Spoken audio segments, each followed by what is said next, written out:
Bonsoir et bienvenue à votre programme Le Grand Focus, désormais diffusé tous les vendredis lorsqu'il est 20h30. Et ce soir, grand focus sur la grogne au sein de la société Isakam dans les villes de Yaoundé et Douala. Depuis quelques jours, les employés sont en grève. Ils réclament de meilleures conditions de travail, notamment le paiement de 3 mois d'arriérés de salaire. Conséquence immédiate, Yaoundé et Douala vivent dans l'insalubrité notoire.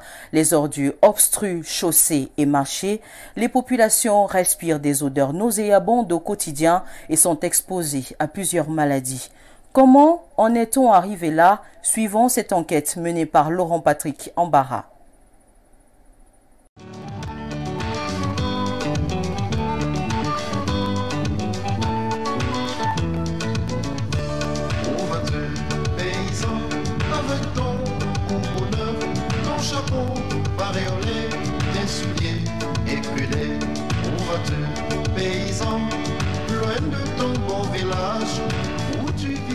Notre ville sera belle si nous n'en faisons pas une poubelle. Le visage qu'affiche la ville de Yaoundé est loin de cette assertion. Elle brille par l'insalubrité totale. Il est impossible de se déplacer d'un point à un autre sans apercevoir des dépôts d'ordures et des tas d'immondices.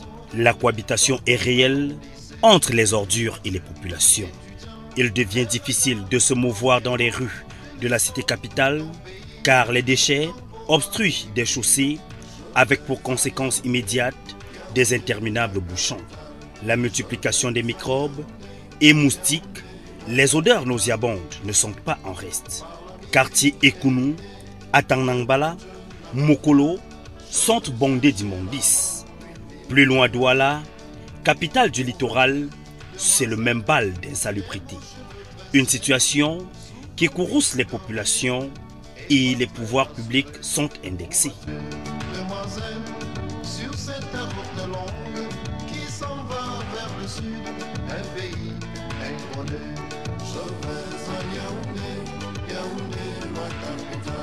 Les heures de la veine en haut, c'est pas quand le désordre commence, ce n'est même pas ici au marché, c'est là en haut, c'est les gens des ACAM là, le gouvernement. Donc c'est le gouvernement qui n'arrange pas bien les routes. Ça, ce sont les routes des responsables.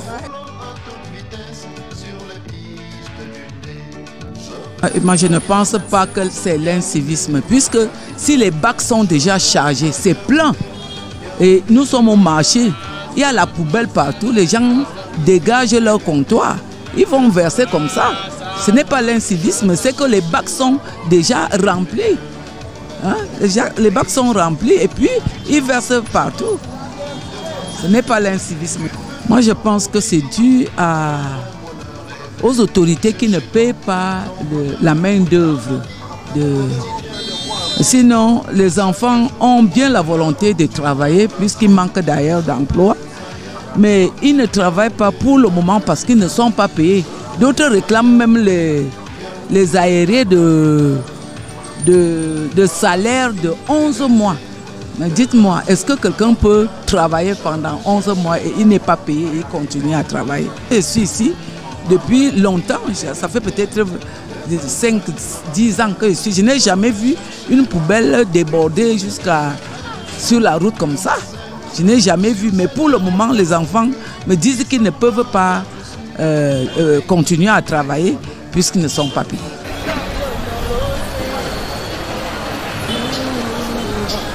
C'est tellement déplorable pour nous. Nous ne parvenons pas à respirer à cause de la poubelle. C'est très grave. Nous prions juste la population, le gouvernement qui trouve suite à notre sort. C'est déplorable ici dans la zone. On ne s'en sort plus parce que la poubelle nous étouffe et on ne parvient même plus à voir quelque chose parce que trop de poubelles, ça donne plutôt la maladie, on ne s'en sort pas. Pour le présent, nous accusons la communauté urbaine parce qu'ils sont chargés de tous ces problèmes et ils peuvent quand même essayer de voir notre sort et ils nous sortent de la poubelle. C'est mauvais. Ça rend la population malade, on vit mal à l'aise et ça indispose tout le monde. Chercher ton bonheur dans la vie quotidienne, chaque instant, chaque jour, là où Dieu t'a placé. Je vais à Yaoundé, Yaoundé la capitale. Je vais à Yaoundé, Yaoundé la capitale. Par la midi et l'Indé, et Fadjou la Bafia, je vais chercher là-bas une vie meilleure. Comment sommes-nous arrivés là? La question trouve bien sa réponse dans la grogne qui règne au sein de la société d'hygiène et salubrité de la ville de Yaoundé et de Douala. Les employés en grève réclament le paiement de 3 mois de salaire et de meilleures conditions de travail. L'heure est grave à Isakam du Cameroun, plus précisément à Isakam Douala.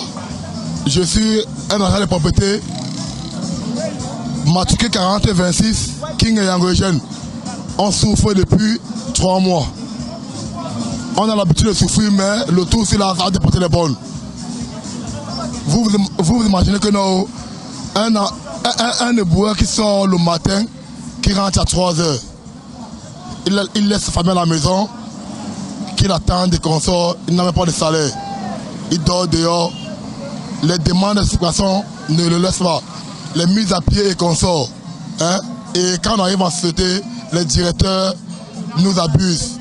Franchement, aujourd'hui, c'est le vrai tour à Isaac Douala, la direction générale. Nous, on a décidé de tout faire, que c'est le directeur, n'importe quel directeur, c'est le PDG qui doit gérer ce problème. Yaoundé a fermé, Bafam a fermé. Nous, on a retardé. Le tout, c'est aujourd'hui, le 26 octobre 2021, on a décidé de fermer Isaac aujourd'hui. Moi, je suis le chef de la rébellion. Je ne me cache pas. Je vous dis une vérité. C'est moi qui ai servi la rébellion aujourd'hui. J'ai fermé les portes. Et puis, mes chers frères m'ont suivi. Le directeur doit comprendre que ça ne va pas. Nos familles souffrent, les locataires nous chassent et nos femmes nous fuient et l'État ne se rend pas compte de ce que nous on vit. Nous sommes chargés de balayer et de faire la sécurité. Bon, pour les gens qui vendent en bordure de route, nous devons les chasser, même ceux qui vendent en route. Mais nous ne pouvons pas, par rapport à nos moyens, nous n'avons plus de moyens. Moi, je parle particulièrement de moi comme ça. Là, nous sommes à 15 mois sans salaire. Ce matin, nous étions chez le super, mais il ne nous a pas reçus chez lui. Donc, si déjà vous voyez comme ça, là, il y a les employés d'Isakam qui réclament leurs sous, qui ne sont pas payés depuis 3 mois.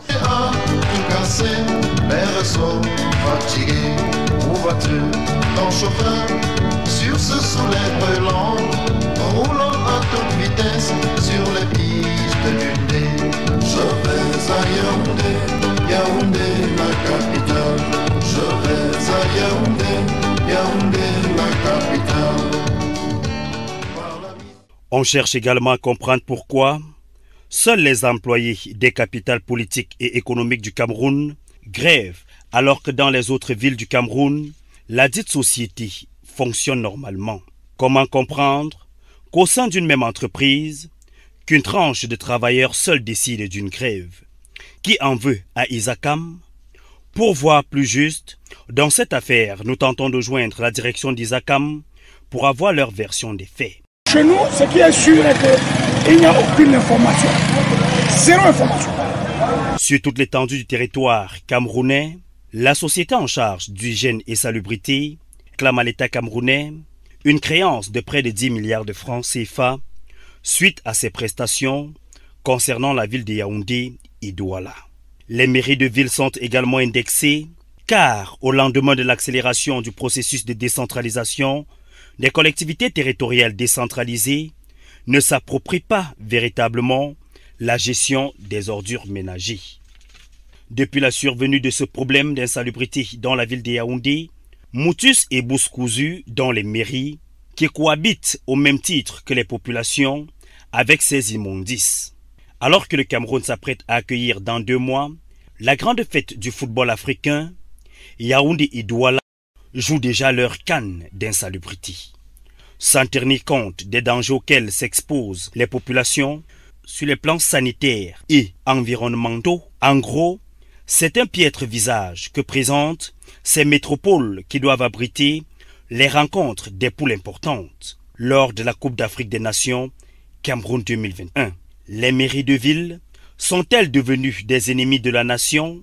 Est-ce un silence complice? Pourquoi valser dans ce bal des ordures ménagées? Qu'est-ce qui justifie le non-paiement des créances de la société Isacam par les mairies de ville?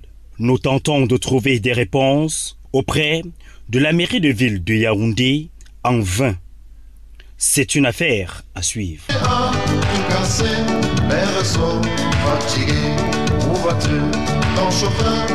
Sur ce soleil brûlant, roulant à toute vitesse sur les pistes du nez.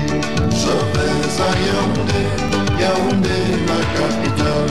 Je vais à Yaoundé, Yaoundé la capitale. Et c'est dans une affaire à suivre. Les populations désespérées attendent impatiemment le redénouement de cette situation. Merci de nous avoir suivis. Merci à l'équipe de production, Laurent-Patrick Ambara pour le reportage. Conception et réalisation, Jean-Nic Ella. Coordination, Madeleine Karine Bihira. Supervision générale, Dieudonné Vin. Au revoir et à très bientôt pour une nouvelle enquête.